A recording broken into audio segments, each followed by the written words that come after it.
May legal basis ba yang mandatory break, Master? Sinabihan na po kasi kami ng school head namin na hindi na raw mandatory.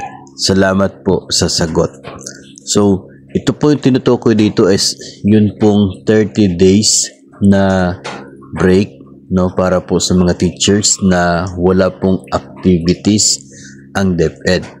Unang-una, mayroon naman po talagang mandatory na break, no. Ito pong mga teachers natin, dalawa yan. Una, yung Christmas vacation at yun naman pong school break pagkatapos po ng isang school year at bago magsisimula ang susunod na school year.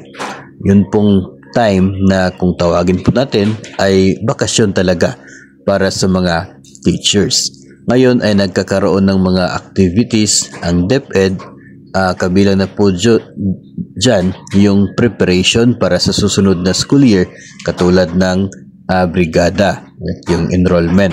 No? So, ang nangyayari kapag may mga activities na nagkataon during vacation ay dapat binabalik yung araw ng teacher na nasa bakasyon siya, hiniram for DepEd activities. Dapat binabalik siya in the form of service credits. So kung ang tinutukoy ay yung pong 30 days na wala talagang activity ang DepEd, ay meron po siyang basihan at yun po ang DepEd order na naglalaman ng school calendar ng DepEd. Para po sa kasalukuyan, school year 2024 to 2025, nasa DepEd Order number 9, Series of 2024. Nandoon po April 16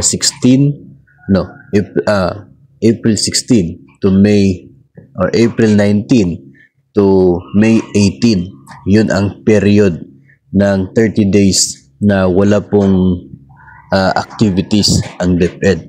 Sinimulan po yan last year, no, na nangyari yung 30 days na wala talagang dapat activities ang DepEd. Walang brigada, walang NLC, walang enrollment na gagawin during that 30 days period para talagang may bakasyon talaga ng isang buwan ang mga teachers, no, na hindi sila pinapatawag for any activities.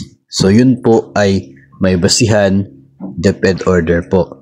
Ngayon, kung sinasabi po ng school head na hindi na po siya mandatory, ang masasabi po natin dyan ay wala pa naman pong pagbabago sa DepEd order na yon. Hindi naman po nagbago o naglabas ng bagong DepEd order si Secretary Angara at tinanggal yung 30 days na yon. No? So hanggat wala pong pagbabago ay yun pa rin ang in full effect, no, na mangyayari.